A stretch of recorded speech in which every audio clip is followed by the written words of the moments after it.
Bom dia. Eu acho que eu vou ficar sem usar o microfone, que aí força as pessoas a fazer silêncio, né? Que aí com o microfone a gente acaba, né? E aí sem o microfone eu acho que é melhor. Todo mundo me escuta, assim? Tá todo mundo escutando, perfeito. Eu acho que é melhor do que usar esse microfone. Escuta não? Rapaz. Tá. Bom, então vamos lá. Me convidaram para falar um pouquinho sobre esse tema, né, que é educação escolar indígena e os desafios legais no estado do Piauí, né? Então, vou tentar, de uma certa forma, fazer uma fala não muito longa, mas também não muito rápida, né? E se eu estiver falando muito rápido, vocês, né, podem dar pedir um pause aí que eu vou tentando falar mais rápido, ou menos rápido, né? Bom, uma das primeiras coisas que eu queria chamar a atenção, né, para vocês, né, é o seguinte, né, pensar um pouquinho a presença dos povos indígenas no Piauí contemporâneo, né? Como é que tem sido, né, essa questão da presença indígena no Piauí? A gente sabe que até muito pouco tempo no Piauí não se ouvia falar da questão indígena, né? Se dizia, inclusive a própria história do Piauí afirmava, né, a historiografia dita oficial afirmava que no Piauí não tinha indígena. Os indígenas do Piauí tinham sido todos exterminados, né? Desde que a gente começa a estudar lá na literatura, na história, desde a primeira série até o ensino superior, né, tem uma literatura que se diz oficial e que dizia que no Piauí não tinha indígena, né? Então a gente cresceu ouvindo isso, né? Os indígenas do Piauí foram invisibilizados, não tinha índio no Piauí. E isso também aconteceu com outros estados, como por exemplo o Rio Grande do Norte, né? Então, o que a história relata? A história relata que ali, por volta de 1750, 1800, né, os indígenas do Piauí desapareceram, foram extintos, foram exterminados, né? E aí a gente cresceu ouvindo isso e a gente não reconhecia a presença indígena no Piauí, né? E aí hoje, quando a gente fala, né, de indígena no Piauí, as pessoas olham para a gente com um certo espanto. Mas tem índio no Piauí? Tem comunidades indígenas no Piauí, mas onde é? Aí a gente, né, apresenta o cacique Henrique, apresenta a Dona Deus, mas eles são indígenas mesmo? Será que são índios mesmo? A gente fica com essa pergunta, por quê? Porque a gente construiu um imaginário, né, do que é ser indígena, né? Então, quando a gente olha para os indígenas do Piauí, a gente diz, são índios não, são índios de verdade não, né?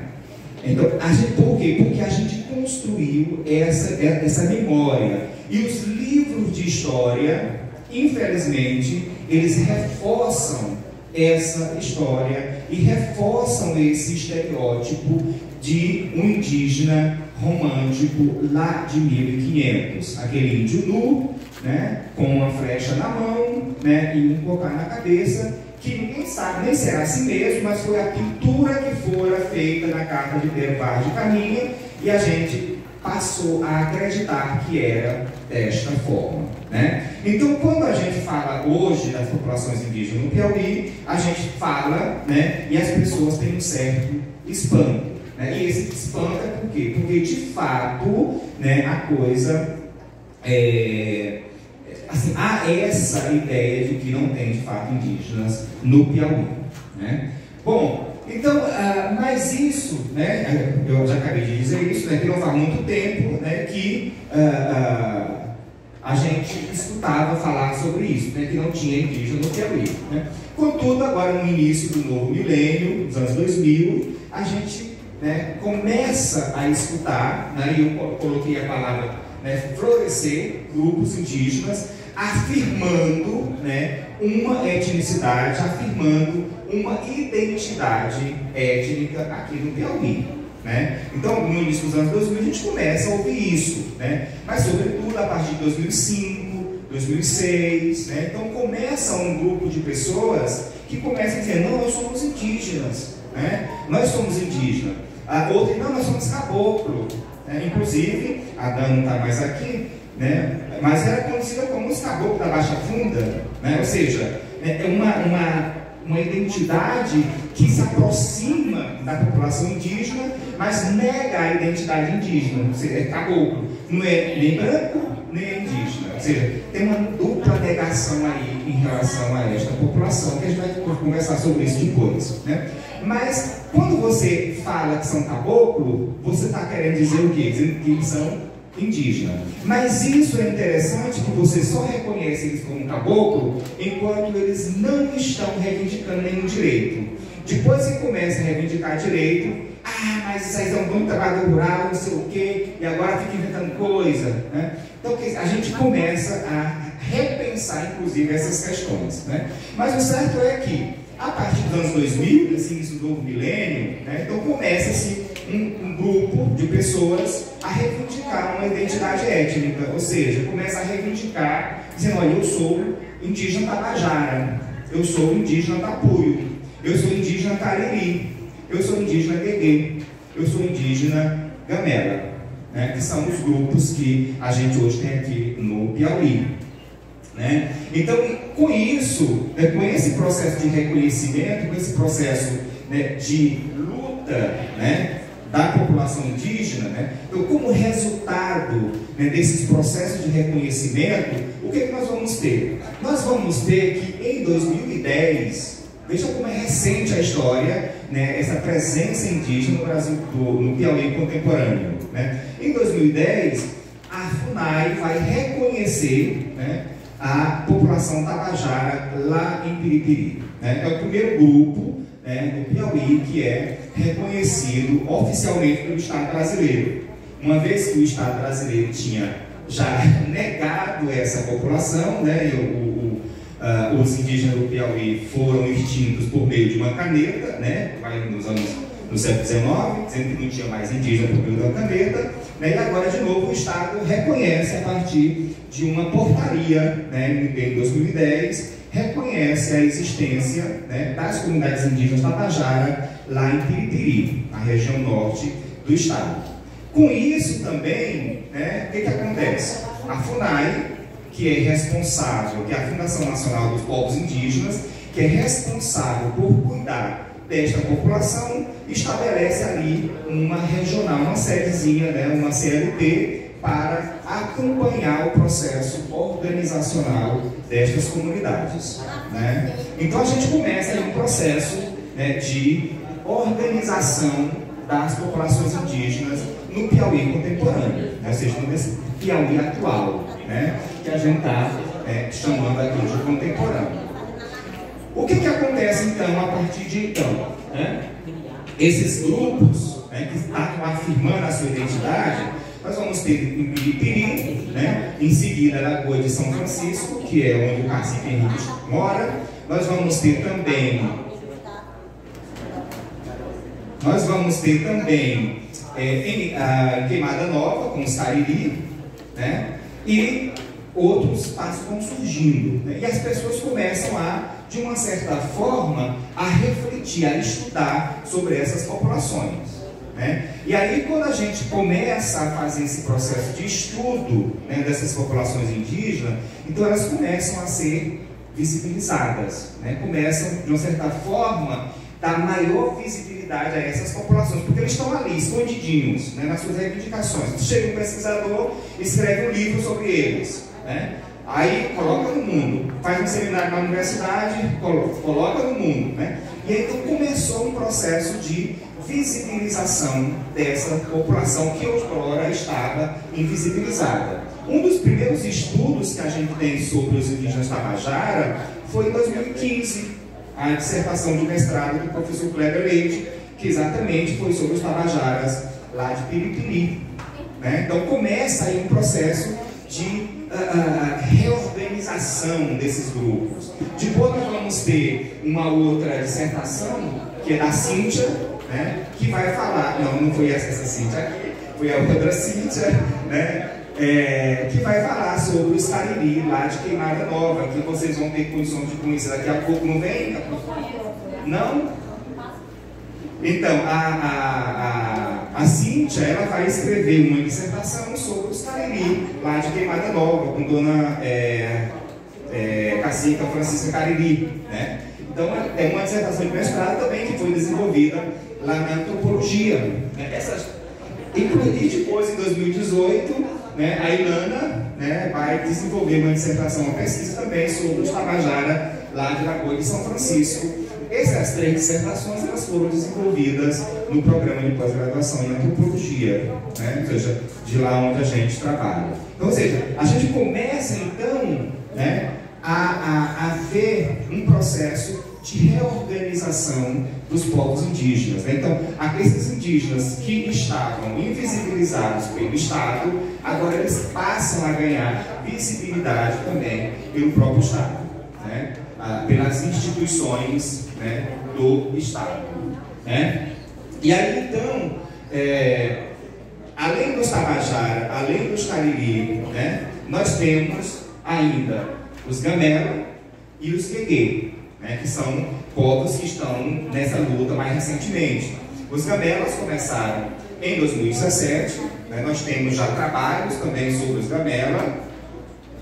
Fizemos, lá na universidade, fizemos um boletim sobre os Gamela, temos uma dissertação em andamento sobre os Gamela, logo vai ser defendida, né, e os Guerreiros do Sangue, que aqui também que é o povo de Dona Neuza, né, que já tem trabalho escrito também sobre os Guerreiros. Ou seja, atualmente a gente, né, tem um conjunto de povos indígenas, seis grupos indígenas reconhecidamente do Estado, né, que estão em busca, né, dos direitos, são reconhecidos de uma certa forma, mas agora precisa que o Estado avance no sentido de garantir os seus direitos.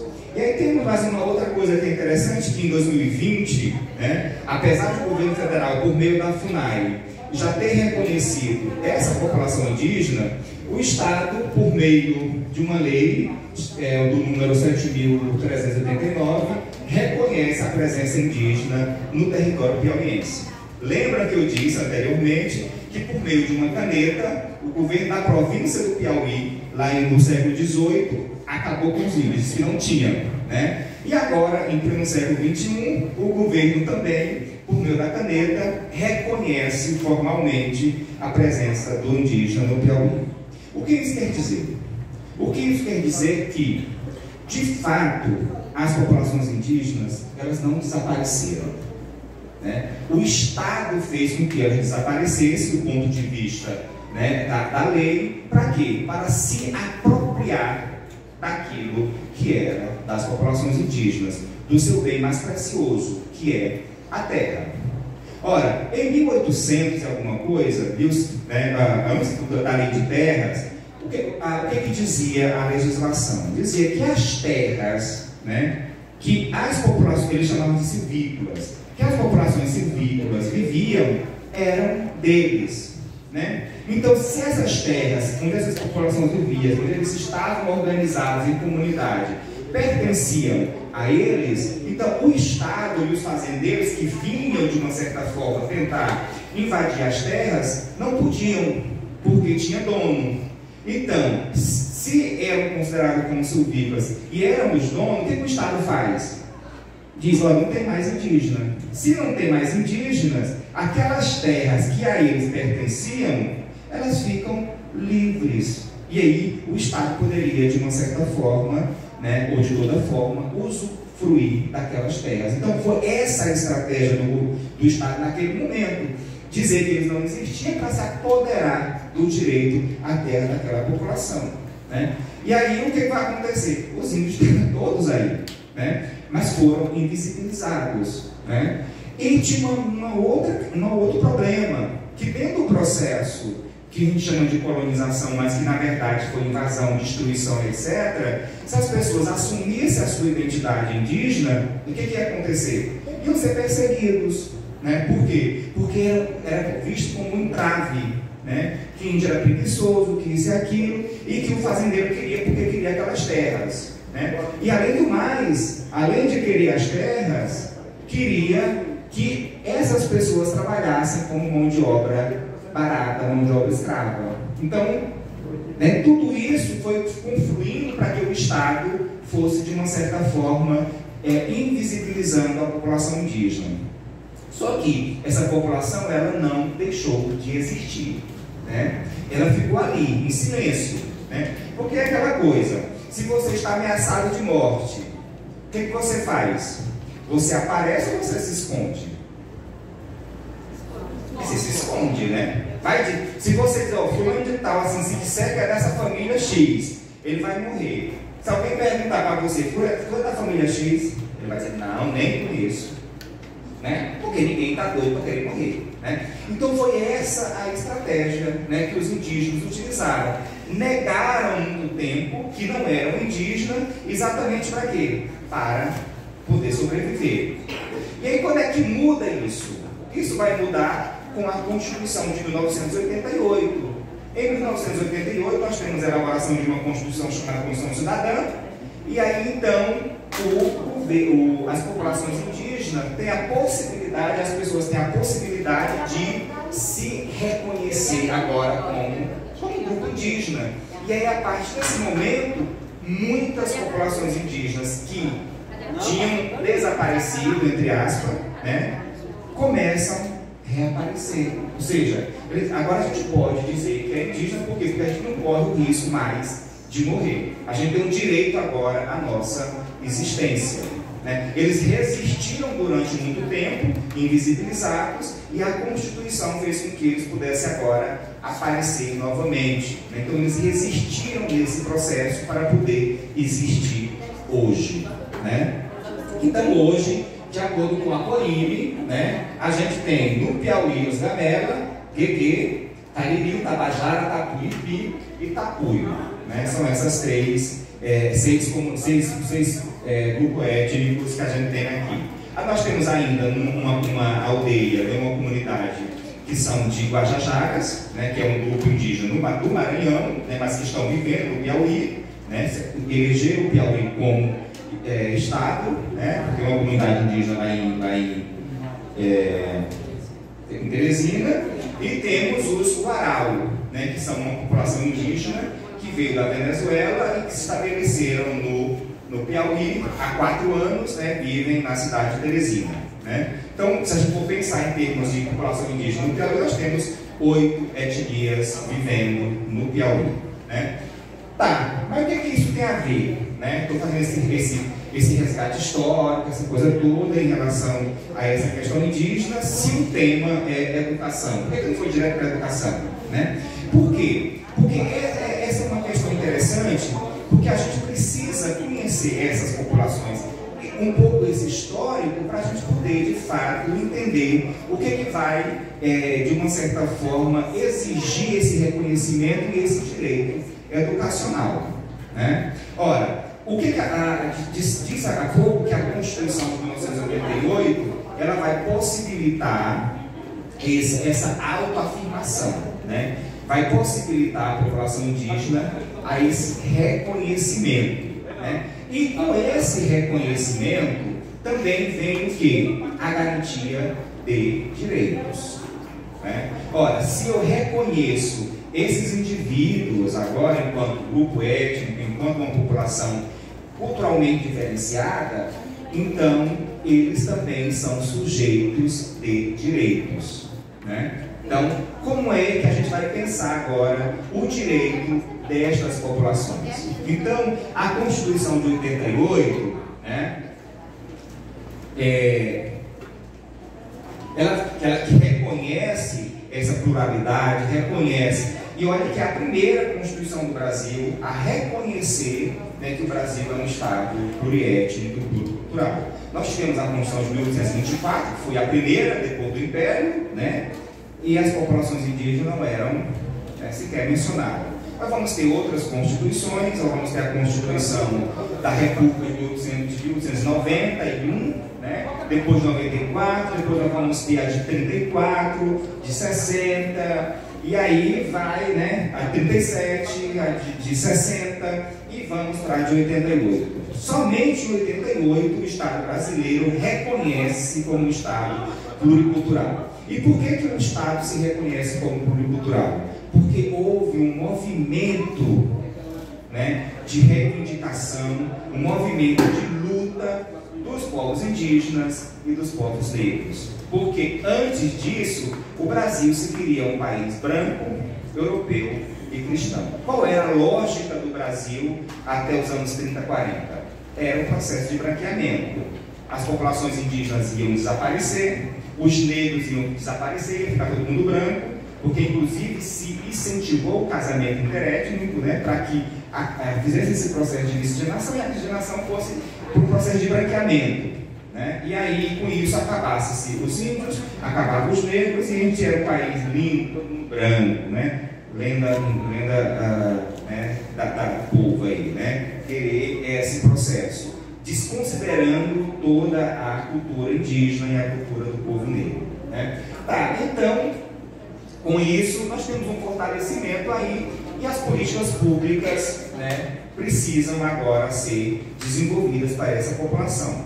O Estado brasileiro é formado por indígenas, por negros e por brancos. E outros grupos de outras nacionalidades que vêm para cá para o Brasil. Mas, sobretudo, essas três matrizes culturais, né, que formam a nossa nação, né, que está na Constituição.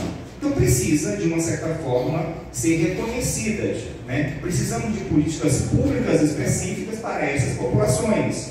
E quem vai garantir isso é a Constituição Federal de 88. O direito à terra, o direito à saúde e o direito à educação, né? Então, são esses três elementos que a gente considera fundamentais quando a gente pensa a questão dos direitos que foram conquistados na Constituição para estas populações. Eu não vou falar da terra nem da saúde, né? Mas que também é um direito, né, assim, fundamental. Porque a terra é o nosso espaço onde a gente vive, né? Sem terra, né? E quem mora no interior, por exemplo, sem terra para trabalhar é complicado, né? Viver de agregado, não ter um palmo de terra para botar uma roça, para plantar uma macaxeira, para plantar um feijão, um milho, é complicado. Ainda vai pedir o outro diz, não vou te dar a terra para tu trabalhar, não. Às vezes você bota a sua terra, a sua roça na terra do outro, aí o cara diz, não, zangou contigo, aí deixa a cerca aberta, os animais vão comendo o arroz, o feijão, o milho, e você fica só com prejuízo. É uma situação complicada, né? Então a terra é fundamental. Quem mora na cidade precisa de casa, né? É um direito também que a gente precisa. E precisamos de saúde, porque sem saúde a gente não vive, né? Mas vamos falar de educação, né? A educação é quem, de uma certa forma, vai nos ajudar, vai nos abrir os olhos, né? Para que a gente possa, de uma certa forma, reivindicar também o direito à terra e o direito à saúde, né? Pessoas educadas, pessoas com conhecimento, né, sobretudo conhecimento da legislação, vão ter mais, né, força, né, vão ter mais assim, molejo, por assim dizer, né, para enfrentar as injustiças e reivindicar, né, aquilo que é de direito, né?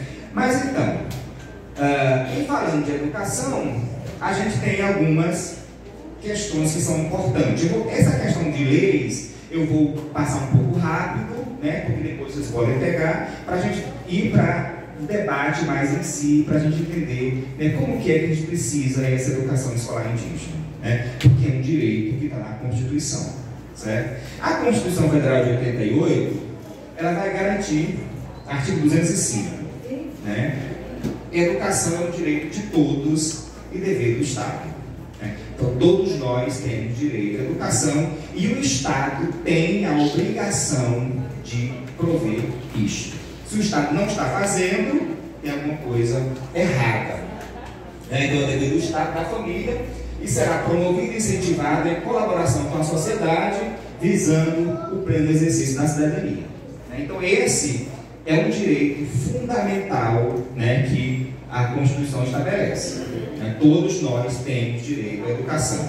O artigo 206 estabelece os princípios que vão orientar esta educação. Como é que tem que ser essa educação? É uma educação que que seja feita para igualdade de condições, né? Ou seja, o menino que mora aqui na cidade de Uruçuí deve ter o mesmo direito, ou o menino que mora lá na Baixa Funda, né, tem que ter o mesmo direito de estar em uma escola boa, assim como tem o menino aqui de Uruçuí. Ou seja, é igualdade de condições, de acesso e permanência, né? Então, se a escola de Uruçuí aqui é uma escola boa, com ar-condicionado, com merendeira, com não sei o que, pode ser inclusive tempo integral, e lá na Baixa Funda, a escola só tem aula um dia. É alguma coisa errada, não tem? Cadê a igualdade de condições? Né? Não está tendo igualdade de condições aí, de essa criança, né, ter acesso a uma educação de qualidade. Né? Então, esse é um dos princípios que regulamenta a educação escolar. Não só essa educação escolar indígena, mas a educação escolar como um todo. Segundo princípio, liberdade de aprender e de ensinar. Então, as crianças, elas precisam ter essa liberdade. A criança, o jovem, o adulto, precisam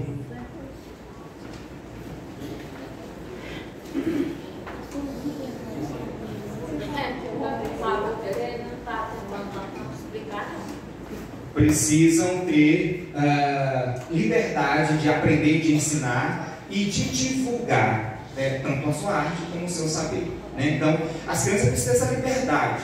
Aí, às vezes, a gente chega na escola e a nossa escola ela é um tanto fechada.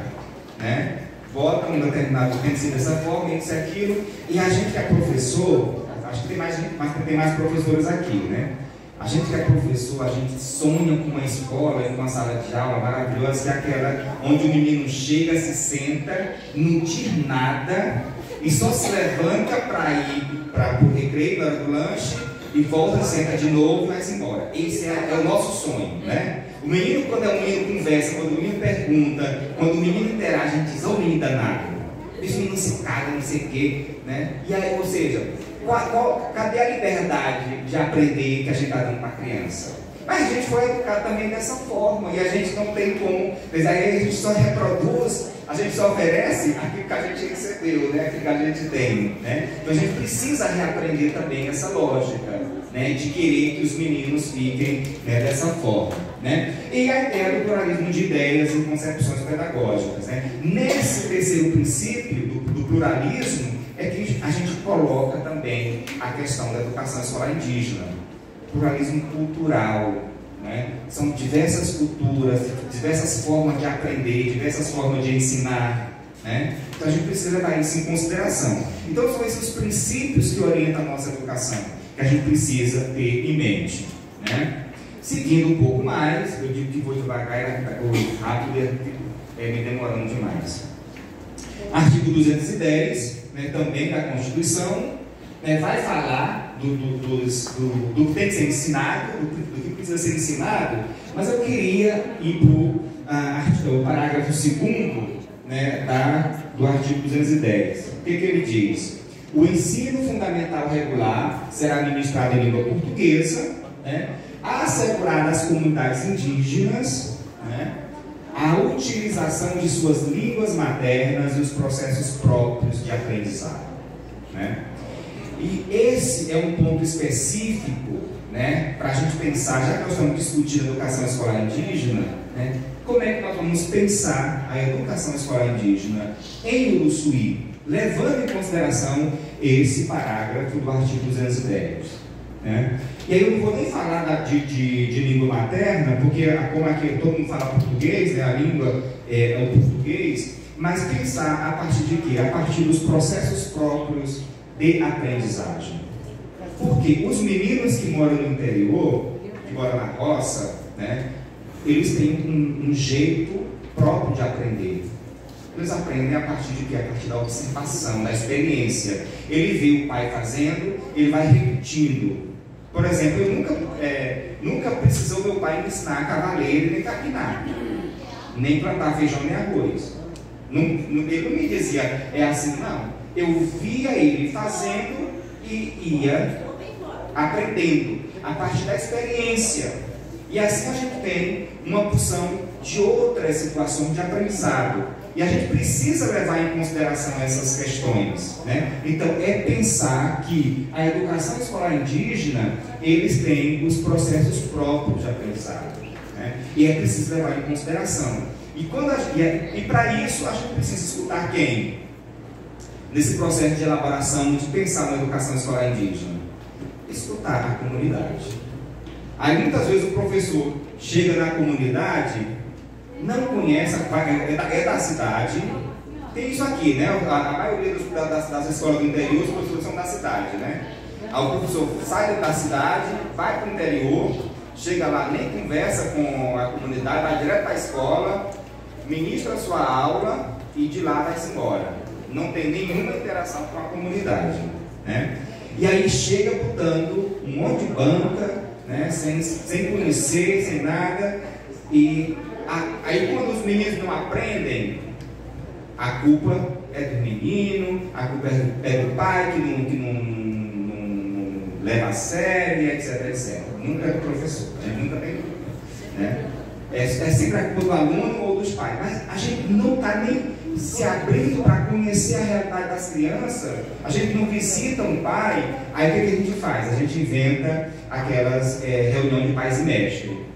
A escola é bem pequena, tem 5 famílias, que poderia você tomar um café com todo mundo uma tarde, né? Ir na casa de um, tomar um café, pode ir na roça, quebrar um milho, fazer uma macaxeira, um negócio, né? Mas a gente não vai, a gente chama ele para a escola. O pai vai dizer, não vou nada, o que eu vou escutar comigo? Porque a lógica que opera é outra. Aí o professor sai de lá frustrado e diz, a culpa é desse povo, que são tudo analfabetos, são não sei o quê, e não querem que os filhos aprendam.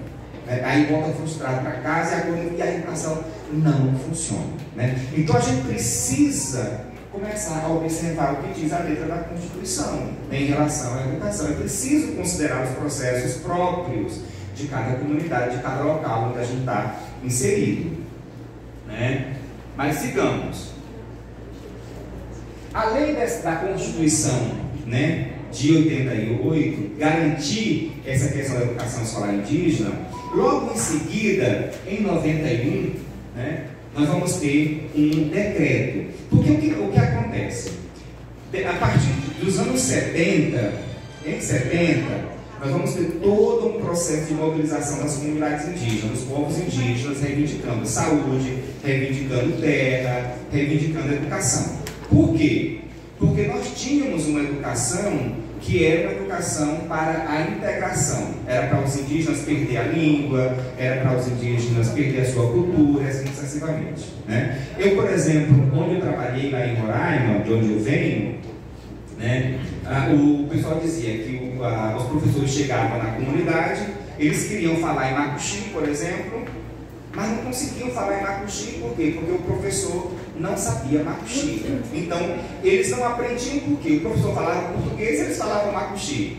Mas, vamos para um exemplo, se eu estivesse falando aqui em alemão. Vocês estavam entendendo alguma coisa? Alguém fala alemão aqui? Botei logo alemão, que é mais difícil, né? Talvez se eu estivesse falando inglês, algumas pessoas entendessem. Espanhol também, né? Mas, ou seja, imagine você chega numa comunidade para dar aula e você fala uma língua que ninguém entende. Aí de novo vem esse processo. O professor diz, não, a culpa é de vocês que não aprendem nada. Mas se a gente tem uma língua distinta, então, com isso, né, que foi essa luta da população indígena no sentido de dizer, olha, a gente precisa que a nossa educação seja do nosso jeito, seja na nossa língua, seja na nossa cultura, baseada nos nossos processos, né? E aí, então, somente quando isso acontece, é que as coisas começam a mudar. E aí, em 91, nós vamos ter um decreto que vai dispor, que vai organizar sobre a educação escolar indígena. O que vai dizer esse decreto sobre a educação escolar indígena? Primeira coisa que vai fazer, vai retirar da FUNAI a responsabilidade da educação escolar e vai colocar para o MEC. Por quê? Porque a FUNAI tinha uma proposta que não era muito interessante de educação, que é uma educação integracionista, e agora então passa para o Ministério da Educação. A educação dos povos indígenas diretamente com o Ministério da Educação. Então essa é a primeira mudança. E vai atribuir às secretarias estaduais e municipais a obrigatoriedade de desenvolver ações para o fortalecimento, para a criação de escolas indígenas nas comunidades. Então veja que a gente começa a ter um conjunto de normas que vai ajudar aí em relação à questão da educação escolar. Tá. Nós vamos ter também essa portaria interministerial que vai tirar esse caráter integracionista da educação escolar, voltada mais para o português, mas para pensar as questões culturais da própria comunidade. E vai exigir que nas secretarias estaduais de educação seja criado núcleos específicos para trabalhar com a educação escolar indígena. Então, toda e qualquer secretaria de educação do Estado deveria ter um núcleo de educação escolar indígena. No Piauí isso foi criado o ano passado, um núcleo que é o NEIC, que é o núcleo de educação escolar indígena e quilombola. Então, mas veja que a lei, ela já em 91 exigia isso, que fosse criado esses núcleos de educação escolar indígena para cuidar especificamente da questão da educação escolar indígena. E o Estado do Piauí vai criar isso em 2022, quer dizer, 20 e poucos anos depois. Nós temos um atraso aí, um déficit bem grande em relação a quase 30 anos, Não, 30 anos, 91, 2001, 2011, 21, 30 anos depois. Eu não sou muito bom em matemática não, viu, gente? 30 anos depois, 32 anos, 32 anos depois, o Piauí começa a dar sinais de estar atendendo a uma instituição federal em termos educacionais. Então, e aí o que é importante? Esse núcleo, ele precisa ter autonomia. E ele, além acima de tudo, e aí já vai mais uma crítica para o Estado do Piauí, ele precisa ter na sua organização os interessados, que são os povos indígenas. E, infelizmente, no núcleo do Piauí não tem povos indígenas, não tem um indígena no núcleo. E aí a gente começa a fazer uma crítica, Como é que a gente está falando de uma educação escolar indígena e os próprios interessados não estão sendo chamados para refletir sobre essa educação. Ou seja, qual é a educação que nós queremos? Como é que nós queremos essa educação escolar? Então tem um grupo de pessoas que estão pensando. Por mais boa vontade que a gente tenha, a gente não sabe qual é os interesses dos outros. Eu não posso simplesmente chegar e dizer aqui para a dona menina vir aqui quais são os interesses dela. Olha, você vai ter isso, isso e isso. Eu preciso primeiro escutá-la. E ela tem que dizer para mim, olha, eu quero isso, isso, isso. E aí você vê que o Estado do Piauí, e aí, por que eu estou dizendo isso? Porque como a nossa fala é exatamente sobre os desafios legais da implementação da educação escolar indígena no Piauí, então eu já estou colocando que esse é um dos desafios. Trazer alguém dos povos indígenas para representá-los dentro do núcleo de educação escolar indígena. Ou seja, esse indígena precisa estar ali presente para, nesse processo. Mas vamos lá. Nós vamos ter, em 99, o parecer 14, que vai dar resultado da resolução 03 de 99. Que esse parecer aí, ele é interessante, por quê? Porque ele vai, estabelecer, vai criar a categoria escola indígena e a categoria professor indígena dentro da legislação. O que tínhamos? Nós tínhamos professores que não eram indígenas, nós tínhamos escolas que não eram escolas indígenas, eram escolas integracionistas, eram escolas que estavam ali para ensinar português e matemática, para, de uma certa forma, né, negar a cultura das populações indígenas. E, então, com esse parecer aqui, com essa resolução, o que ele vai dizer? O Estado diz, a gente precisa criar as categorias, né? Ou seja, criar um modelo próprio, né? Criar uma modalidade própria de educação escolar, né? E aí nós vamos ter as escolas indígenas e os professores indígenas. Alguns estados, por exemplo, hoje fazem concurso específico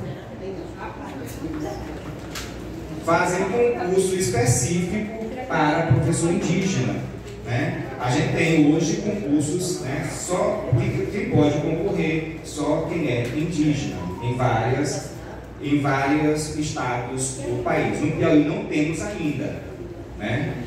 E aí eu acho que esse seminário ele é importante, porque aí vocês vão poder, de uma certa forma, reivindicar isso, né, para o estado do Piauí, né? Então veja, é criada a categoria escola indígena para garantir exatamente a autonomia. As escolas indígenas, elas têm autonomia para elaborar os seus projetos pedagógicos de acordo com as suas realidades. E aí tem que ter um problema. Às vezes, as escolas elaboram um projeto pedagógico, manda para a SEDUC não aceita. Mas por que a SEDUC não aceita?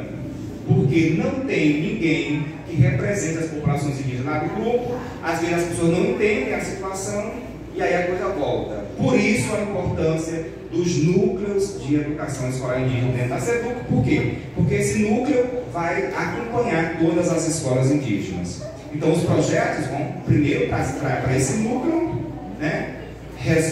Faz o que tem que ser feito e depois segue para a instância maior para, de uma certa forma, ser aprovado o projeto pedagógico, né? Então veja a importância das populações indígenas, dos povos indígenas estarem dentro desse processo de luta daí, né? Então veja, né, que vocês não podem se furtar de participar desse processo, tá?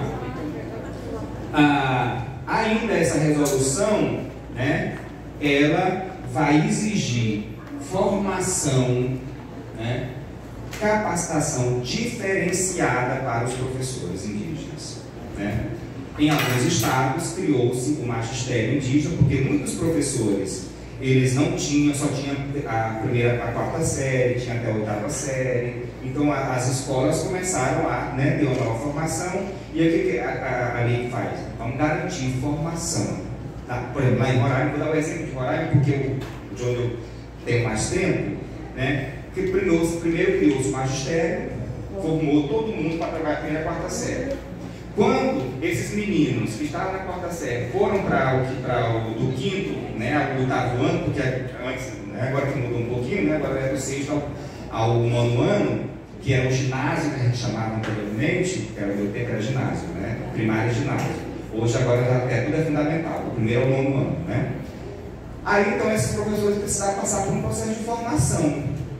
E aí foi criado os cursos superior, né. Hoje a gente tem, só no Brasil todo, a gente tem em torno de 30 a 40 cursos de licenciatura intercultural para formar especificamente professores indígenas. No Piauí, infelizmente, nós ainda não temos nem magistério e nem licenciatura. Pode falar que a gente consiga daqui a 10 anos. Pode começar a propor. Exato. Então a gente precisa, né, fazer isso, né? Precisamos dessa formação específica para os professores indígenas, né? Então veja que é uma coisa que está na lei, né? Então é preciso simplesmente o Estado cumprir aquilo, né, que é exigido, né? Bom, seguindo um pouco mais.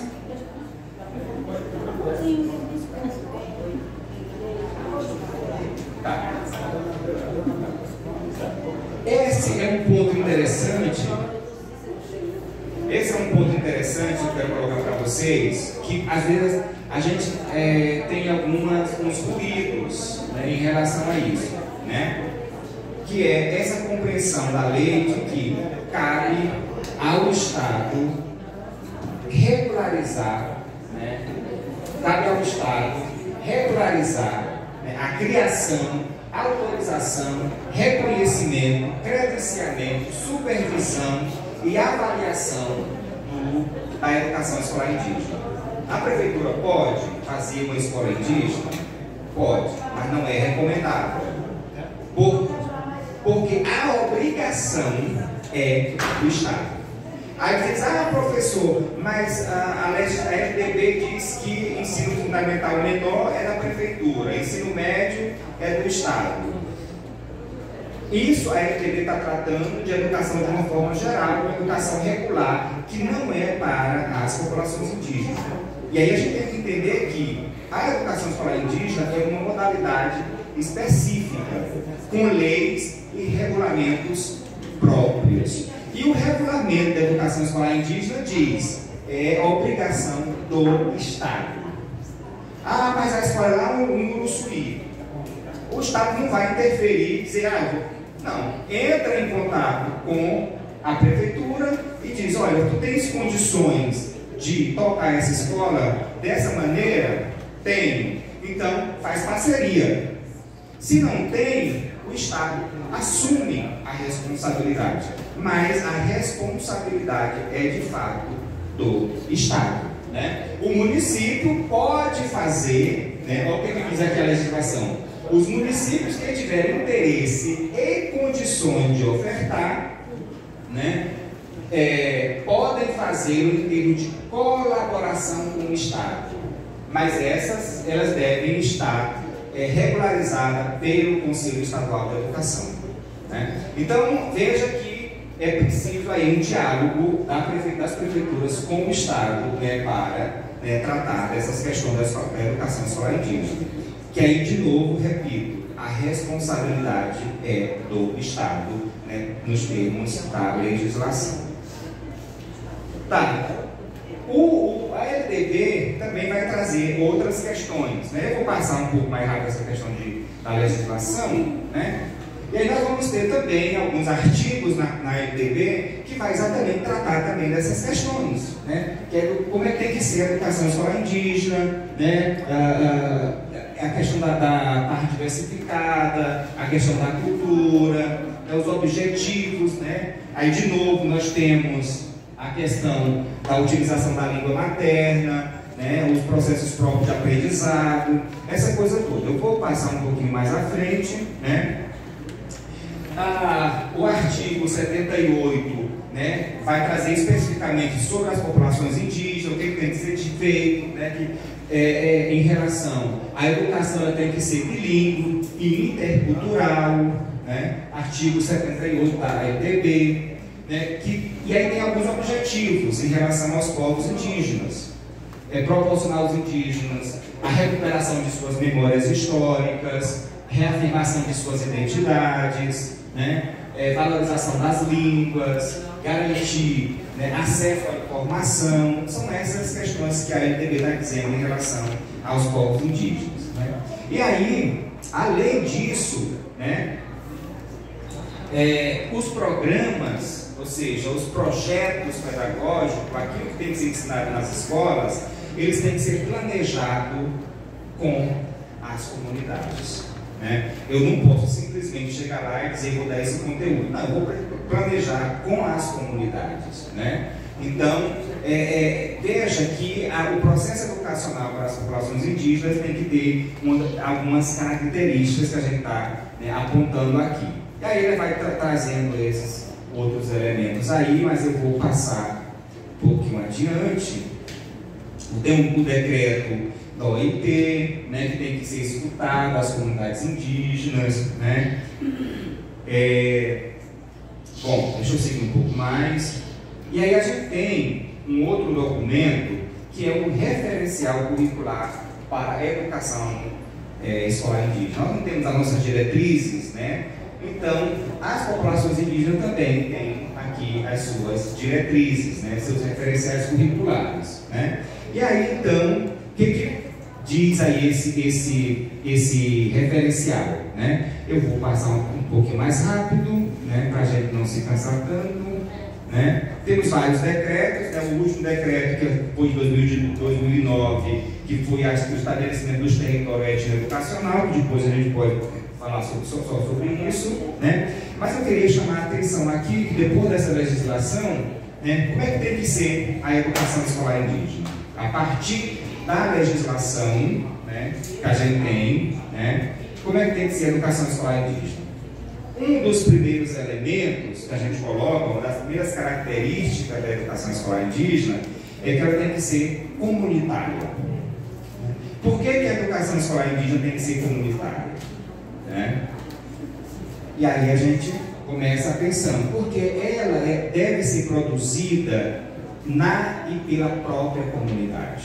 Né? É no grupo ali que essa educação precisa acontecer. E de acordo com os seus projetos, com as suas concepções, né? Com os seus princípios. Né? Então, a gente tem que pensar o que é que a comunidade fulano de tal, ou a comunidade, vou pegar aqui a comunidade da Dan, né? Como é que a comunidade da Dan, lá na Baixa Funda, pensa a escola que eles querem? Né? E aí tem uma coisa, quando se pensa a educação, e dentro do movimento indígena, eles dizem assim: qual é a escola que a gente tem, a escola que temos, qual é a escola que nós queremos, né? E se é uma escola para nós, né, ela é um direito, mas tem que ser do nosso jeito, né? Ou seja, a educação escolar é um direito, mas ela precisa ser do nosso jeito, porque não adianta colocar uma escola que não seja do jeito que aquela população quer, porque a coisa não funciona. Muitas vezes, por exemplo, no interior, o menino não tem chinelo para ir na escola. Aí o menino não é aceito entrar na escola porque está sem chinelo. Aí o menino vai aprender com a chinela? Né? Precisa de chinelo para aprender? Ah, o menino não tem uma camisa nova para ir para... tem que ir fardado para a escola. Mas a farda não chegou, a mãe não conseguiu comprar, a farda está suja, aí vai perder a escola. Por isso, a roupa que ele está vestido vai interferir na forma como ele aprende, né? Então essas questões a gente precisa, né, ir pensando quando a gente pensa em educação no campo, educação do campo, educação quilombola e educação escolar indígena, porque a gente acaba transferindo os modelos educacionais que a gente tem na cidade, que a gente aprendeu nos mosteiros, que a gente aprendeu lá na Colégio da Polícia Militar, em várias outras escolas, e quer transferir ali para as nossas comunidades. E as coisas não são dessa forma, não funcionam. É preciso levar em consideração, né, esta questão dos princípios, das concepções, de como é que tem que ser funcionar essa escola, como é que essa comunidade, né, está pensando. Por exemplo, na comunidade que eu trabalhei, os meninos iam para a escola descalço, só de shortinho, né, sem camisa. As meninas, os rapazinhos já iam mais vestidos, mas as crianças mesmo assim, estavam lá sentados no chão, aprendiam, né, e não tinha esse problema, né, porque eles precisam aprender de acordo com as suas realidades, né. Então, isso é uma questão interessante, né. E aí, então, esse princípio comunitário, ele refere-se ao currículo, ou seja, o que vai entrar no currículo, o que nós vamos ensinar? A questão da administração da escola. Quem vai administrar a escola, né, da comunidade indígena? É alguém de fora da comunidade indígena ou são os próprios indígenas?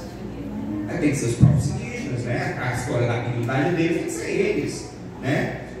E a questão do calendário. O calendário escolar é um outro problema, porque a SEDUC ou a SEMEC faz um calendário, né, e coloca para todo mundo. E muitas vezes esse calendário ele não dá certo com a colheita da roça, com o plantio de feijão, com essa coisa toda. Aí o que acontece? Os meninos não vão para a escola no período da colheita, por exemplo. Aí pega falta e reprova. Por que não adequa? Todo mundo sabe quando é o período de plantar, todo mundo sabe quando é o período de colher. Então, naquele período de colheita, não tem aula, bota as férias naquele período, né, para que, ou seja, há essa possibilidade de adequação, né, do calendário escolar, né, mas a gente não faz por quê? Porque a gente sabe. Aí o grande problema é exatamente isso. Se a comunidade faz, quando chega na SEMEC ou na SEDUC, agora não funciona. Não passa. Tem que dar um jeito de fazer as coisas. Então, esse é um ponto que precisa pensar. A escola tem que ser comunitária.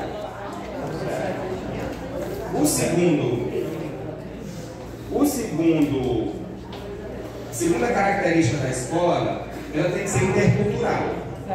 Né? O que é ser uma escola intercultural? Você já ouviu falar dessa palavra, intercultural? Comunitária todo mundo sabe o que é, né? Que é da comunidade. Mas o que é uma escola intercultural? Uma mistura, né? Uma mistura. Vamos juntar aqui.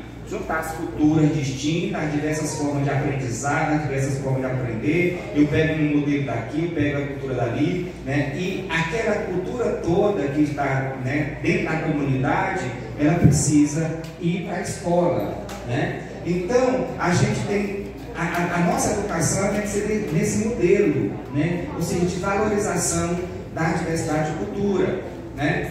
Aí, por exemplo, nós temos dentro da escola o menino que é de axé, tem um menino que é evangélico, tem um menino que é católico, tem um menino que é espírita, né? E a gente precisa levar em consideração esse princípio da interreligiosidade.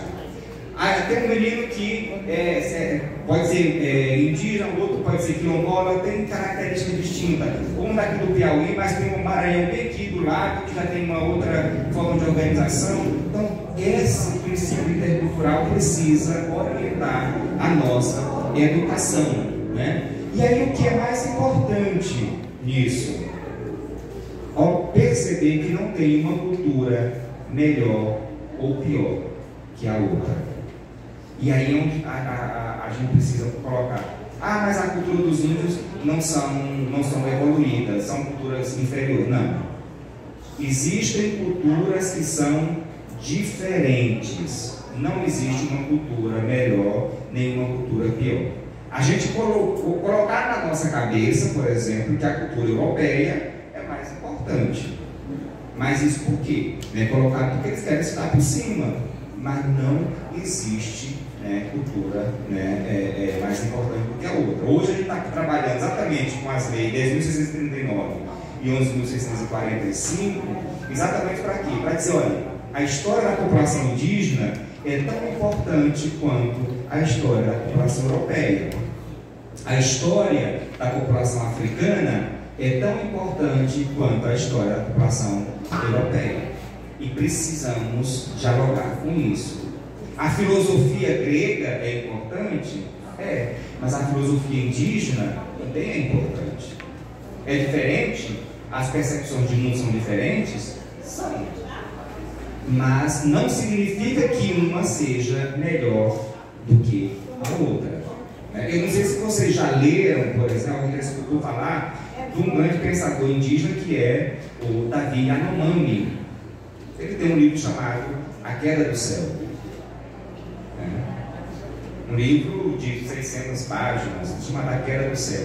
Nós temos também um outro, Ayrton Krenak, que é um indígena também, que tem, publicou vários livros, é um filósofo, chamado Ideias para Adiar o Fim do Mundo. Ou seja, são filosofias, indígenas, que nos ajuda a pensar e repensar a nossa própria existência. Ora, se a gente pudesse adiar o fim do mundo, quem que não adiaria? Todo mundo quer adiar o fim do mundo, ninguém quer morrer. E tem uma receita simples para adiar o fim do mundo. E o Ayrton Krenak conta para a gente. Na filosofia indígena, no princípio indígena, temos ideia para adiar o fim do mundo. A filosofia africana também. Então a gente precisa, mas a gente está ligado só em quê? Na filosofia grega. A gente só cita Sócrates, Platão e Aristóteles. Para nós só tem esses filósofos, na educação só tem esses povos. Mas nós temos outros filósofos que precisam ser levados em consideração. Então é esse o princípio da interculturalidade. Colocar Platão, Aristóteles e Sócrates para dialogar com Davi Yanomami e com Ayrton Krenak, com Daniel Munduruku, com pessoas, um bispo, que é um quilombola que está aqui também, que tem publicado livros, filosofias interessantes. Então é isso que a gente precisa fazer. Esse é o princípio da educação intercultural. E aí, nesse caso, eu defendo que essa educação intercultural não seja só para indígenas, mas ela tem que ser, sobretudo, para nós que não somos indígenas, porque a gente ainda acha que a nossa cultura é melhor do que a do outro, e a gente precisa introjetar, nós enquanto não indígena, enquanto negro, enquanto, precisamos introjetar que a gente precisa praticar a interculturalidade, né? Seguindo um pouquinho mais, a gente tem que a educação ela tem que ser bilíngue ou multilíngue, né? Bilíngue, por quê? Porque tem que ser na língua da população mais o português, né? O povo não fala mais a língua, então vamos tentar resgatar essa história, né? Vocês viram aqui que o Cacique Henrique falou numa língua diferente, não falou? Ouviram? O Cacique Henrique falou em tupi, né? Que é a língua do povo tabajara, a língua originária do povo tabajara. O Cacique Henrique nasceu sabendo a língua? Não, ele está aprendendo agora, está resgatando esse processo. E isso é importante, porque a língua, ela faz parte da nossa identidade, né? E esse é um dos elementos da educação escolar indígena, né? Que a escola seja bilíngue ou multilíngue, né? Como é que vamos fazer isso? Vamos dar um jeito de pensar essa educação escolar indígena. Algumas comunidades amazônicas, por exemplo, e aqui no Nordeste mesmo, em Pernambuco, o que eles fazem? No Maranhão, exatamente. Eles fazem o quê? Eles fazem educação, desde a primeira até o quarto ano, eles alfabetizam na própria língua. Por exemplo, lá em Roraima eles alfabetizam em Macuxi, em Macuxana, em Garicó, em Yanomami, a cada povo, em Vai-Vai e assim sucessivamente. Do quarto ao quinto ano é que eles vão inserir a alfabetização em português. Então, veja, que estão valorizando, a questão da língua. Por quê? Porque anteriormente os meninos iam para a escola e tinham que aprender o português, não falavam português, mas tinham que aprender a ler em português. Então eles não aprendiam. Hoje, por exemplo, eles já aprendem, a ler na sua própria língua. É como eu disse anteriormente, imagine vocês se a gente fosse para a sala de aula e sem falar uma palavra em inglês e quisesse a gente aprender a ler em inglês sem entender nada. Então era um pouco isso que acontecia. Então a educação escolar indígena é exatamente isso, esse processo de valorização da língua e da cultura da comunidade indígena. Bom, essa é uma outra característica. E por fim, a educação indígena tem que ser específica e diferenciada. Por que é específica? Por que é diferenciada? Exatamente por quê? Porque ela é concebida, ela é organizada pelos próprios indígenas, pela própria comunidade, ou seja, ela traz aquelas outras características que são comunitária, que são intercultural e que são bilíngue. Portanto, com isso, ela se torna específica e diferenciada, E por que, acima de tudo? Porque ela é planejada, porque ela é organizada a partir das aspirações, a partir dos projetos, das propostas da própria comunidade. É a comunidade que diz, é assim que nós queremos. A educação que a gente quer é essa, é desse modelo aqui, Então, e orientam, como é que deve funcionar, quem vai ser os professores, quem vai ser o diretor, que disciplina nós vamos ter na nossa escola. Só para dar um exemplo, eu pesquisei numa escola lá em Roraima, que eles tinham, a nossa legislação diz 800 horas aulas, 200 dias letivos. Lá eles tinham 1.500 horas aula, para poder dar conta daquilo que a comunidade queria que eles fizessem. Então eles tinham trabalho na horta, tinha dia que eles diziam, olha, hoje ninguém vai para a escola não, hoje a aula é na roça. Aí todo mundo, de mamãe na caducando, 5 da manhã, todo mundo para a roça, com sua enxada ou com foice, enfim, dependendo do que fosse fazer. E a gente ia para a roça e aquilo era uma festa, era um processo de aprendizado. Os mais velhos dizendo para os mais novos como é que fazia, por que a gente tinha ido naquele dia, Porque porque também tem a cor das fases da lua, né? Se não plantar na lua boa, não vai ter, o legume não vai dar certo. Então todo esse processo de aprendizado era feito na roça, pelos mais velhos, né? E aí todo mundo ia, no final das contas, a gente tinha um mutirão de trabalho, que eles chamam de ajuri, né? Trabalhava todo mundo junto, conseguia fazer a roça, tinha um aprendizado, aprendia coletividade, trabalhar com coletivo. Veja que interessante, né? A gente é muito individualista na nossa sociedade. E aí eles estavam desenvolvendo o quê? O princípio da coletividade, da ajuda mútua, né? A divisão, todo mundo levava um pouquinho de coisa, fazia ali a comida mesmo, todo mundo junto, almoçava, um levava o beiju, outro levava a pimenta, né? E fazia aquela grande damorida, e todo mundo comia e saía satisfeito. Cada um levava sua cabaça de caxiri, e na hora estava todo mundo bebendo seu caxiri, né? Dividindo. Isso é o quê? É o princípio comunitário que organiza a educação. E aí, a gente está cumprindo com o que diz a Constituição, educando para a cidadania. Veja que a gente observe o princípio da educação escolar indígena, que ele é muito diferente da nossa escola. Na nossa escola, a gente educa para quê? Para competição. Infelizmente, a gente está todo dia ensinando nossos alunos a competir um com o outro. Tem que ser melhor do que o fulano, porque senão tu não vai entrar na faculdade. Tem que ser melhor do que o outro, senão tu não vai ganhar nota boa no Enem. E tu não vai, sabe? E aqui não, o princípio é outro, né? E a gente precisa, de uma certa forma, repensar, inclusive, esse nosso modelo educacional. Bom, dito isso, né, questões para pensar.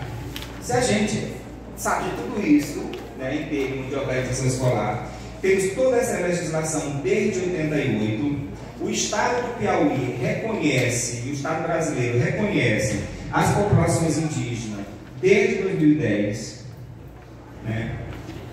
O que está faltando então no Piauí para que a gente tenha, né, a efetivação das políticas públicas, né, que são destinadas a essa população? E eu acabo dizendo não só dos povos indígenas, mas para toda a população. A gente não tem saúde de qualidade, a gente não tem educação de qualidade, né?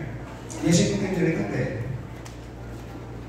Então o que está faltando, né? Isso é para a gente pensar, depois de toda essa fala, para a gente pensar o que está faltando então para a gente, né, trazer de fato ocorra uma educação de qualidade, né, e que de fato o Estado cumpra com sua obrigação de promover uma educação escolar indígena diferenciada, uma saúde indígena diferenciada, e que o Estado garanta também a terra às populações indígenas. O prefeito acabou de dizer anteriormente que os verdadeiros donos da terra são as populações indígenas.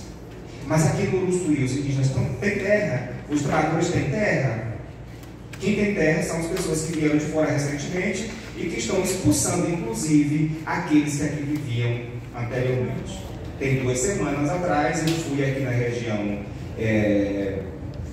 da Boa Vista, Morrinhos, por ali. As pessoas estão ameaçadas de serem expulsas das suas terras, né, por pessoas que chegaram aqui muito recentemente. Certo? Então veja, onde é que está a garantia constitucional do direito à terra, do direito à saúde, do direito à educação? Será que esse direito vai ficar apenas no discurso?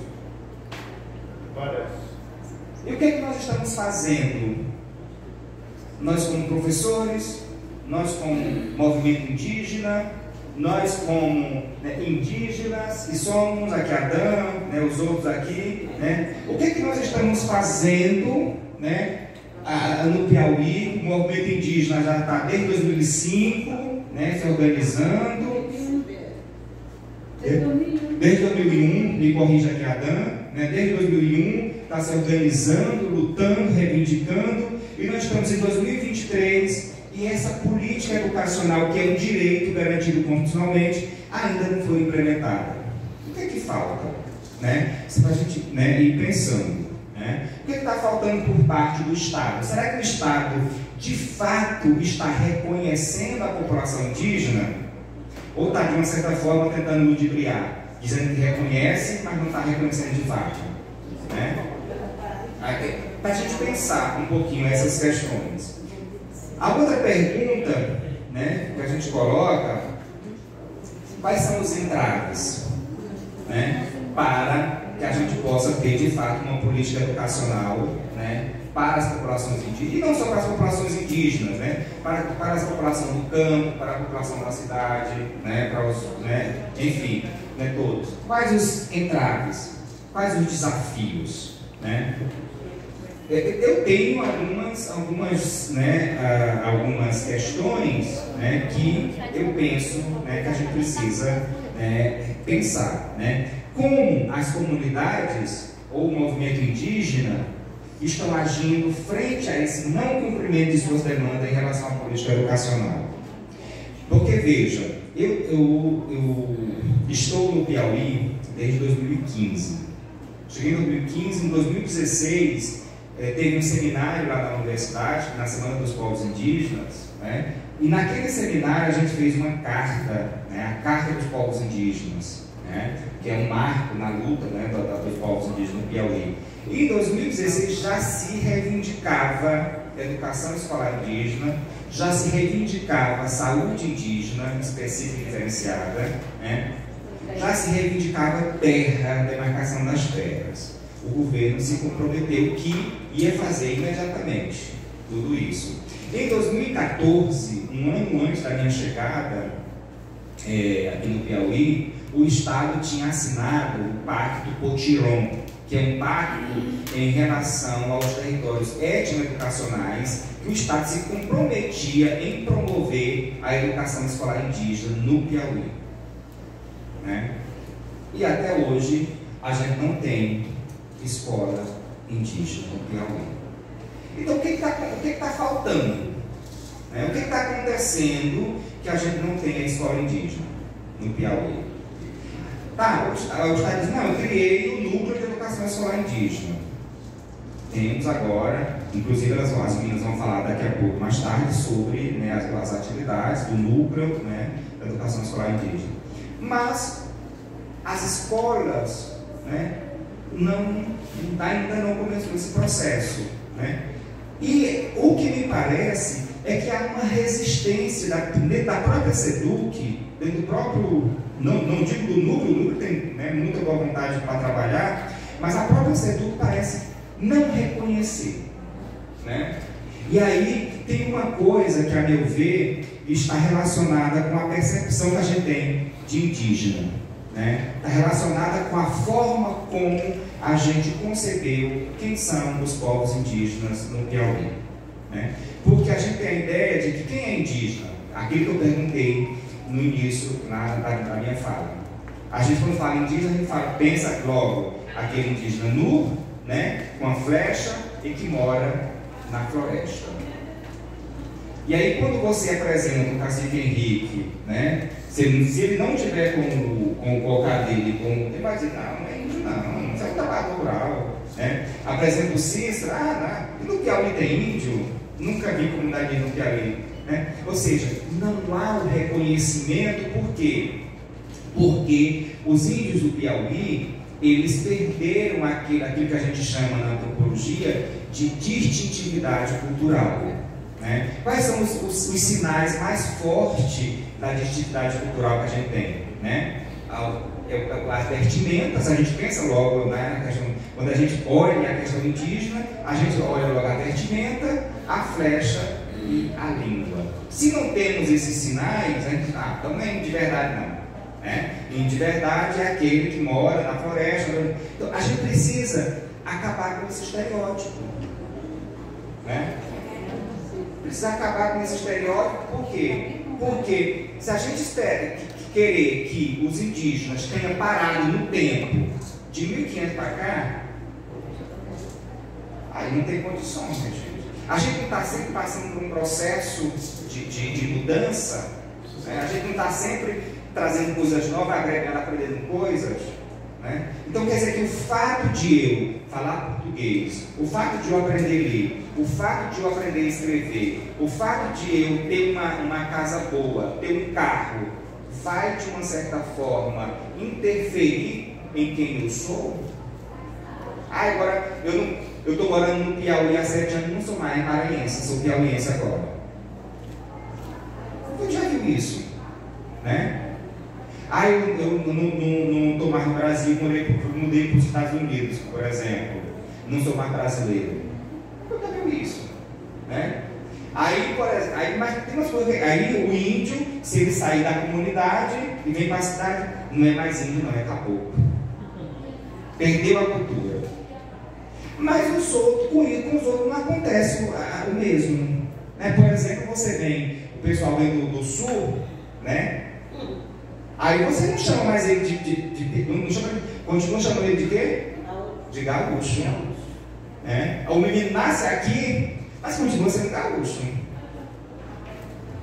E por que o índio é diferente?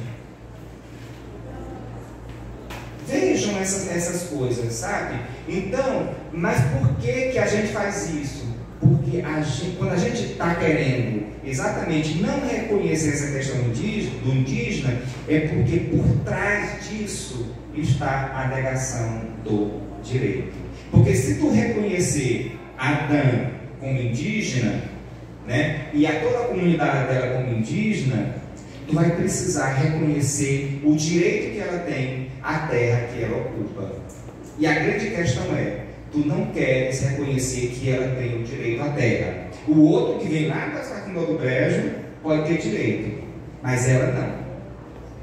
Por que isso, minha gente? Por que a gente escolhe ou determina quem tem ou quem não tem direito? E infelizmente é isso que tem sido reproduzido ao longo desses 523 anos de história da nossa nação. E a gente precisa então repensar essas questões, né? E aí eu acho que as comunidades indígenas, e aí nós estamos falando especificamente das comunidades indígenas, precisam se organizar de forma um pouco mais forte, sabe? Bater na mesa mesmo, sabe, Dan? Olha, tem que fazer. Porque muitas vezes, e aí o seu Henrique e o Cícero, me desculpe o que eu vou dizer, mas veja, tem uma questão que eu acho interessante, porque a gente não se confunde a militância política do movimento com o Estado. E o Estado faz exatamente isso para quê? Para que a população não reivindique. Porque, como é que eu vou enfrentar o Estado se o Estado está me dando emprego? Eu sou cargo comissionado do Estado, sou cargo de confiança do Estado. Então, se eu enfrento o Estado, eu corro o risco de perder meu cargo de confiança. E perder meu cargo de confiança significa perder o meu salário. E perder o salário significa o quê? Uma porção de outras coisas que a gente precisa. E aí muitas vezes a gente acaba que o movimento, ele de uma certa forma, ele breca, exatamente por conta desse processo relacional. Com isso não estou dizendo que a gente tem que ser inimigo do Estado, de forma nenhuma. Mas a gente precisa enfrentar o Estado e exigir que de fato se faça cumprir aquilo que está na legislação. É bater na mesa e olha. E aí tem uma outra coisa que eu acho que é mais interessante, é que, enquanto Estado, vocês agora são executores da política. E aí pergunto, de novo, para a dona Deusa, que está aqui, pergunto para os três, que são os três representantes, né, das populações indígenas no Estado. O que estão fazendo? Quais os projetos que já apresentaram, que já reivindicaram, né, para as comunidades? Então veja que essa relação ela tem duas mãos, são duas vias, e é muito e essa relação entre ser movimento indígena e ser Estado, essa é uma relação muito tênue, né, que a gente, né, precisa saber equilibrar. Então eu acho que com isso não estou dizendo que vocês têm que sair do governo, né, que tem que brigar, mas eu acho que enquanto o movimento reivindicar, bater na mesa, né? Olha, é assim que a gente quer apresentar propostas, né? E enquanto o Estado fazer acontecer. né? Porque se você está no núcleo de educação escolar indígena, então você não precisa, né, esperar que a comunidade, você tem que apresentar, propor. Agora é a hora, né, de fazer a coisa acontecer. E aí me parece que a gente fica esperando a mão invisível do Estado fazer as coisas por nós, né? E aí eu acho que esse momento aqui que a gente está, né, refletindo sobre a educação escolar indígena, penso que é um momento importante, viu, Dan, de vocês colocarem na mesa, a escola que queremos é essa. Nós queremos escola lá na Baixa Funda, que eu não sei, é Baixa Funda, né? Na Baixa Funda, queremos, a Dona Deusa disse, aqui em Uruçuí, queremos lá em Lagoa de São Francisco, queremos lá no Piripiri, né? Em Bananeira, né? Onde for necessário. E aí colocar e exigir, não é pedir, porque não é favor do Estado, é obrigação, né? É uma legislação. Falou só eu fazer uma divulgação de emenda. É porque quando eu fui para a reunião do território, Pablo Eduardo Parnaíba, porque eu sou conselheira, e lá eu me identifiquei com os Acuaga Velha Indígena. E eu me encontrei uma professora que trabalhava lá, que era a diretora lá dos territórios, e ela disse, mas no Piauí ninguém vê índio. Aí eu fui vestido de índio, aí eu fui uma admiração para a plenária. Nesse local, eu já pedia recurso para os indígenas, que existiam os Acuaga Velha no município de Uruçuí, que era vivo desde 2001. E para isso foi um alerta. Já gerou processo que eu estou saindo daqui às 3 horas da tarde para ir para Teresina, porque vai começar às 4 horas. A reunião de todos os territórios vai estar lá, o nosso ministro, o Antônio Dias. E lá, eles foram as primeiras pessoas que convidaram, como eu vou estar na bancada como indígena. Por isso que nós temos que cobrar. Cobrar, cobrar, cobrar. E a coisa que mais está travando aqui, Raimundo, é a questão da terra. A travação dessas terras, dos Acuaga e dos Gueguê, de todos os indígenas do estado do Piauí, é as terras porque já foram vendidas. E quem é o culpa disso? Nós temos que dizer, o nosso estado. E cá todo dia quase tem despejo, tem morte. Quando eu cheguei aqui em 96, eu vim para cá, para a cidade, saí do interior, para não morrer. O professor Gero está ali. Eu cheguei aqui falando a minha linguagem indígena. Quem foi que fez eu mudar a minha linguagem indígena? Foi os homens brancos, na convivência dia a dia. Mas ele, professor Gero ali, ele sabia que ele me via sempre assim, eu entrei pela igreja, eu tinha, era difícil a minha palavra sair. Hoje eu tenho outra linguagem. E isso foi um homem branco que tomou nossas terras. Uruçuí é terra indígena. Foi tomada pelo homem branco e são os poderes municipais. Os ex-prefeitos daqui foi quem mais me deu terra. Eu falo isso com toda segurança e sei. E quem fez eu vir para aqui hoje, que eu estou assentada numa área de assentamento, foi os homens brancos que tomou nossas terras, venderam as nossas terras. Agora eu estou resgatando da história que as nossas terras vai sair por limpo. É isso que nós queremos nesse seminário.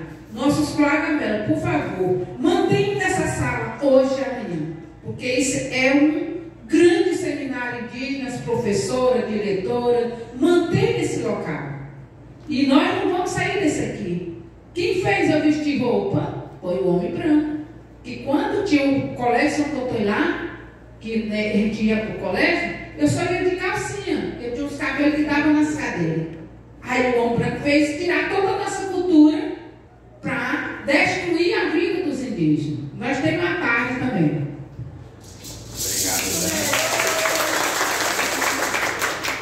Então, veja, eu acho que esses são depoimentos importantes, né, para a gente pensar, né, exatamente o modelo de educação que a gente quer, né? E traçar estratégias de como nós vamos pensar a partir de agora, né, essa educação que a gente quer, né? Nós vamos continuar esperando o Estado, né, descer lá a mão e dizer e fazer? Não, a gente precisa, as comunidades precisam fazer, né? Lá na minha escola, lá na Baixa Funda, quem é professor na Baixa Funda? Tem alguém aqui, né? Tem os alunos. Então só os alunos. A diretora veio, não veio professor não, né? Às vezes aqui são alunos de lá. São alunos tudo da Baixa Funda. Né? Só que a diretora veio, mas chegou com febre e dor na cabeça. Ela tem um problema de lesão na cabeça e aí ela só vai vir hoje ou amanhã. Certo. Mas por que eu pergunto isso? Exatamente para a gente pensar, né? Como é que se quer a educação naquela comunidade e começar a pensar uma proposta pedagógica, uma proposta de educação que atenda aos interesses da comunidade, né? Que seja a cara da comunidade, né? Ah, mas vamos ensinar o menino a cavaleira para lá. Não é isso. Mas é pensar numa educação que leve em consideração também isto, né? Que leve em consideração a história dessa comunidade e não só a história dos outros, né? Então é pensar um pouco essas questões, né? Que eu acho que esse seminário ele vem exatamente para isso, né? Para que a gente possa a partir daqui sair, inclusive, né, apresentar ao final, né? Nós temos a nossa superintendente ali de igualdade racial, mas sobretudo nós temos as meninas que representam o núcleo de educação escolar indígena e quilombola, que podem levar, né, já essas propostas para, né, a SEDUC e tentar o processo de execução, né? É preciso agir, né? Porque eu não sei se o pessoal do Ceará vem amanhã ainda, não sei como é que está, né? Não vem, né? Mas um exemplo muito claro é que, por exemplo, a gente espera que o Estado faça as coisas. Aqui na região do Ceará, os indígenas estavam na cidade também, né? E os meninos iam para a escola do jeito que, né, que queriam mesmo, que era como podia. E começou aquele negócio: o menino não pode entrar na escola sem chinelo. Ah, menino não pode entrar na escola só de bermuda. Mas o menino não tinha chinela. Aí eu disse: peraí, a escola não é nossa? Não é da comunidade?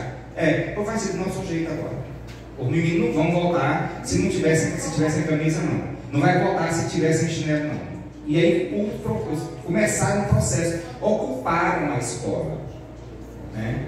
E o Estado teve que reconhecer a atuação dos professores. E ele disse: e somos nós que vamos dar aula agora, né? Hoje, no estado do Ceará, né, nós temos educação escolar indígena implementada. Nós tivemos já, por exemplo, a formação, uma licenciatura intercultural promovida pela Universidade Estadual do Ceará para os professores, né? Há um reconhecimento, né, dos mais velhos como líderes do saber, né, como professores também. Inclusive eles davam aula na licenciatura intercultural, né, com o mesmo salário de um doutor, porque eles tinham um conhecimento tradicional, né, conhecimento da realidade, né? Então esse é o processo de valorização. Mas como foi isso? Esperaram sentadinho que o Estado fosse lá? Eles lutaram, eles foram, eles se organizaram. Então eu penso que a gente precisa fazer dois movimentos aqui, né? Dois movimentos. O movimento das comunidades se organizar, reivindicar, né? Apresentar proposta, e o movimento também da SEDUC e dos representantes fazer com que de fato essas reivindicações aconteçam. Porque senão, se a gente ficar esperando, espera de cá, digamos que as meninas lá na SEDUC esperam chegar a proposta lá na SEDUC. Aí o pessoal indígena espera que a SEDUC chegue na comunidade. Não vai acontecer, não, gente. Né? Por conta de todo um processo burocrático, a gente sabe, a distância. Imagina você que a gente saiu lá de Teresina para cá, para o Suí, né? E para ir para Baixa Funda, não é um negócio fácil, né? Então vamos, né, agilizar o processo. É aquela história: Se Maomé não vai à montanha, a montanha vai a Maomé. Ou seja, a gente precisa fazer esse processo, né? E dizer, é assim que a gente quer. Quando as escolas, e transformar essa escola, né? Trabalhar já, por exemplo, os professores que são indígenas, né? Já ir trabalhando nessa perspectiva, né? De uma educação comunitária, de uma educação intercultural. E aí o Estado vai ter que reconhecer essas escolas como indígenas. Né? Porque também se for esperar que o governo decrete, faça um documento reconhecendo as escolas, não vai ser hoje, nem amanhã. Vamos esperar mais uma década ou mais. Então é preciso que haja esse movimento, né? De fazer os dois processos, né? O de ida e de volta. Sempre, professor, a gente acredita que se não partir da base, a coisa não acontece. Porque os decretos ficam, é papel morto. Exatamente. Então tem que partir da base, né? E aí eu acho que a COIMB, neste caso, de novo para vocês, a COIMB ela tem um papel fundamental agora, né, nesse processo, é de organizar, como a COIMB, não como Estado, né? Organizar as comunidades para reivindicar mesmo, né? Olha, vamos lá, se o Estado não está, bora, junta todo mundo aqui na comunidade, bora lá para a SEDUC, só vamos sair da SEDUC quando a gente tiver isso aqui. Porque senão, minha gente, a coisa não vai, né? Em todos os estados que eu conheço a educação escolar indígena, só foi implementado quando os professores indígenas, quando as comunidades indígenas acamparam na SEDUC, na Secretaria de Educação, chegaram e não, nós vamos sair daqui quando a coisa acontecer. Pernambuco foi assim, Roraima foi assim, né? A região norte toda é dessa forma, Maranhão também é assim, né? Foi assim esse processo. Então é preciso que vocês, né, enquanto população indígena, precisa desse o que quer, também tem essa coisa, né? A gente está falando aqui que é um direito de vocês, mas também é um direito de vocês não quererem esse direito.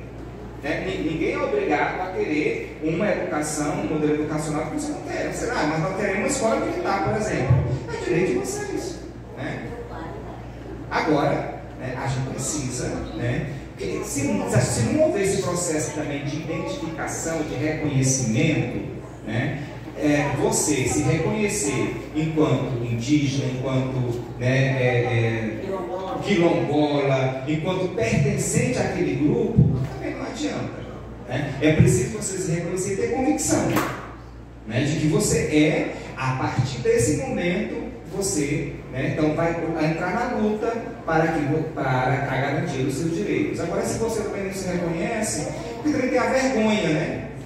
Eu não vou dizer que sou índio não, porque é vergonhoso, né? Tem vergonha, vamos dizer que eu não sou isso e aquilo, né? E aí acaba, né, todo esse processo. Eu acho que é um pouco isso que eu queria comentar. Não sei se tem mais alguma questão que queiram dizer, perguntar, né?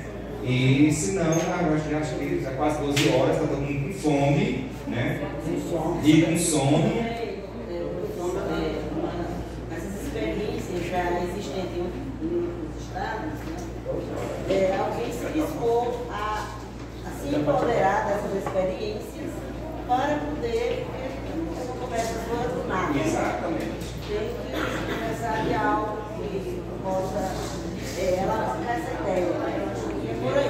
Exatamente. Eu acho que a SEDUC precisa, né, fazer um pouco esse diálogo, né? Já vamos trazer, né? É bom também ouvir o que só trabalhamos fez. Queria só perguntar assim, e a saúde? Então, a saúde, eu acredito que deva ter um outro movimento, né, para pensar a questão da saúde. Porque assim como a gente tem direito à educação específica e diferenciada, a saúde, né, também é direito específico diferenciado. Inclusive, em 2016, nós começamos um trabalho, né, eu depois saí, me zanguei porque, né, eu não estava muito de acordo com a forma como estava sendo feita, né, fui sair, né, do movimento. Né, mas já havia, né, todo um trabalho de também reivindicação de uma saúde específica, né, que inclusive para trazer um distrito, né, São sanitário específico à população indígena para o Piauí. É que a gente tem, porque como a saúde indígena é específica, ela tem os distritos, né? A gente tem um distrito sanitário aqui no Maranhão que é específico para a saúde indígena, inclusive eles mantêm uma casa de apoio em Teresina para atender os indígenas que vêm do Maranhão em Teresina, né? Então precisa também que a população indígena do Piauí comece também a reivindicar esse processo de saúde também, né? Porque é um direito de vocês ter uma saúde específica e diferenciada. Assim como a educação, é a saúde também, certo? Quando eu falo assim, né, é só um exemplo assim, né? Quando eu falo assim, na questão da base, né? Como eu venho das comunidades eclesiais de base, na década de 80, mais ou menos, né? Eu também venho lá do interior, como diz o padre Zezinho, né? E apenas há 30 anos que eu moro em Teresina. E ninguém sabia o movimento dos trabalhadores rurais sem terra, né? As pessoas viviam aí agregadas, sendo exploradas, né? E foi exatamente através das comunidades que as pessoas despertaram o seu valor, né? E começaram a trabalhar e conquistaram, né? E aí partiram para ocupar mesmo, né? Por exemplo, em São João do Piauí, um grande grupo que veio lá da minha região, exatamente hoje estão produzindo aí, porque ocuparam as terras, né? Que é um direito, né, fundamental da pessoa, como a questão indígena também, né? Então é preciso que a pessoa, primeiramente, né, vou até cantar um versinho que diz assim: de repente nossa vista clareou, clareou, clareou, e descobrimos que o pobre tem valor, tem valor, tem valor. Nós descobrimos que a seca do Nordeste, que a fome, que a peste, não é culpa de Deus Pai, a grande culpa é de quem manda no país, fazendo o povo infeliz desse jeito que não vai. De repente nossa vista clareou, clareou, clareou, e descobrimos que o pobre tem valor, tem valor, tem valor. Nós descobrimos deputado, senador, militar e jogador recebendo seus milhões, enquanto isso o povo trabalhador derramando seu suor, ninguém fez as histórias. De repente nossa vista clareou, clareou, clareou, e descobrimos que o pobre tem valor, tem valor, tem valor. Então isso nos descobrir a nossa identidade, a gente não vai lutar pelos direitos que temos, como o professor colocou aí, através das leis. As leis ficam mortas, né? E a gente fica na mesmice.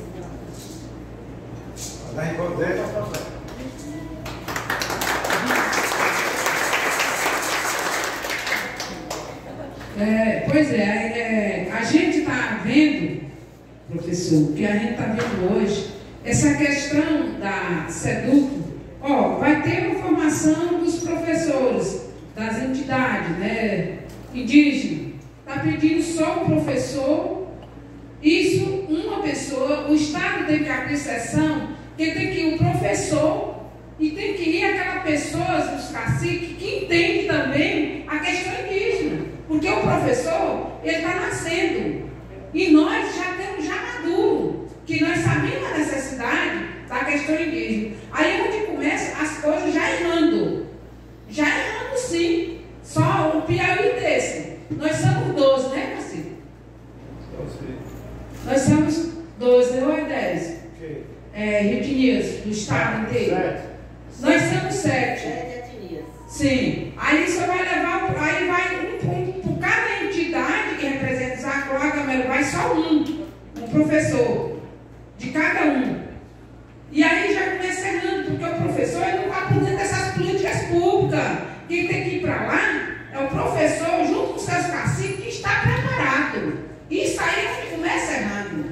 Porque nós não podemos isso acontecer, não deixar. Nós temos que jogar tudo e buscar nosso direito. Por isso que está existindo nós hoje. A questão dos colégios também, essa questão que estão tirando todo o direito indígena dentro das salas de aula. Porque o menino leva um corte de enxada, se ele não pode ir de chinelo, ele vai ter que meter um pé na meia ou no sapato.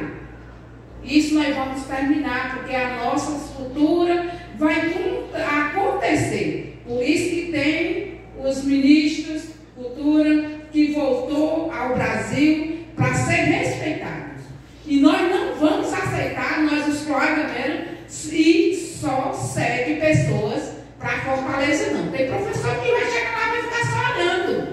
Não vai defender as políticas públicas, porque não está ainda preparado.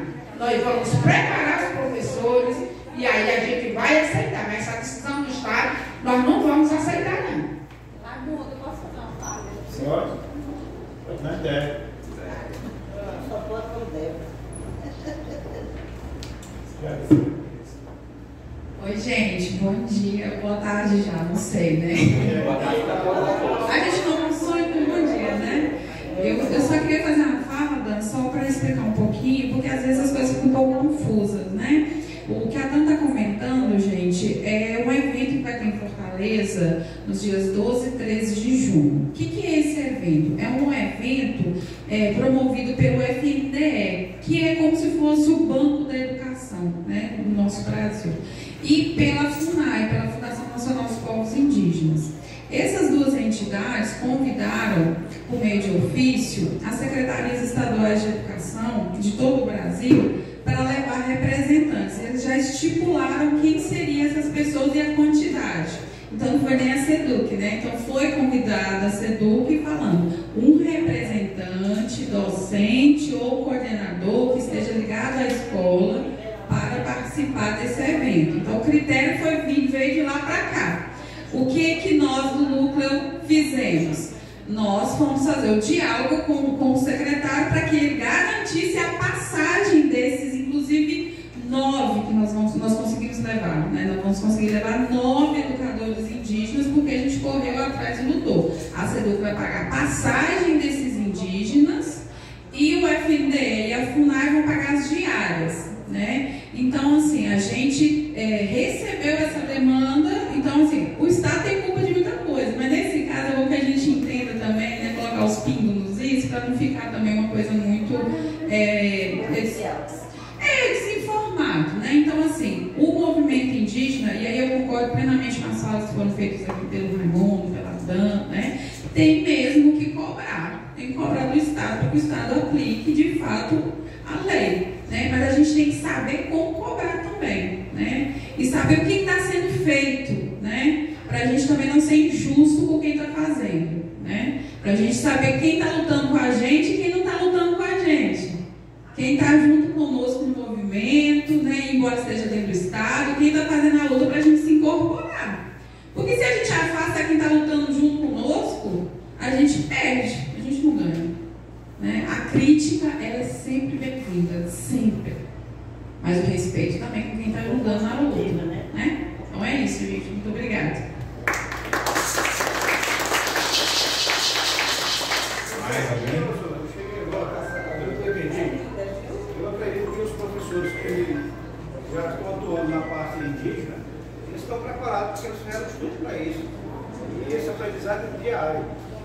Então as pessoas mais indicadas para representar são eles no conflito. Não é porque eles são caciques, mas eles estão preparados para exercer a função de professor pela história que eles buscaram na sua formação. Acho que a Dan fez o comentário dela, está certo ela também reivindicar que seja os caciques, mas eu acho que os professores são pessoas mais adequadas para representar nesse momento, porque eles estão preparados, estudaram, buscaram informações, vão poder agregar mais alguma coisa e vai ter um aprendizado que vão estar se encontrando com outros professores de outras regiões, vendo outras realidades para poder trazer para o que é ali. Acho que os professores são mais indicados para ir nesse momento. Não que os caciques não possam também estar participando. Se tivesse a condição de levar também os caciques, seria necessário também. Seria uma luta nossa também. É uma luta nossa, inclusive levar o máximo que a gente pode. Agora também a gente tem, né? Às vezes a coisa de cima para baixo já fecharam. Mas essa coisa que a Fatina falou, de entender quem está nesses espaços que possam contribuir. E claro, quanto mais, quanto mulher, se for mulher, a gente acha melhor.